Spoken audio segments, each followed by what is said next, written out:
Here's an excellent tip for becoming more productive. That is, be on the lookout for ways to apply unrelated things. Here's an example. I've been reading a book by Grant Cardone on selling, and I love Grant. He talked about the first step of selling is to agree with the prospect. You don't want to get in an argument. You don't want to go against with what they're saying. You want to validate what they're saying, even if they're saying they're not interested or they have doubts about it. So always start with agreement. So someone says, "Oh, the price is too high," and he would suggest you say, "Well, yeah, you're right. Like that's what everybody says when they first start it. But then when they see all the benefits, then they start to blah blah blah."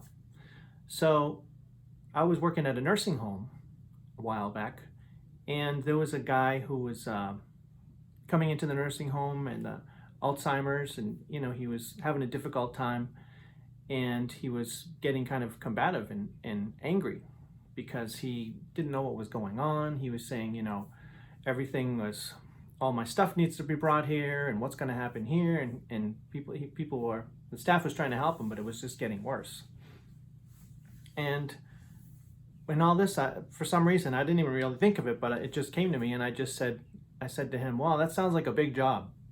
And he stopped everything and he looked back and he said, "You're darn right, that's a big job. I got this and I got that and all this antique stuff."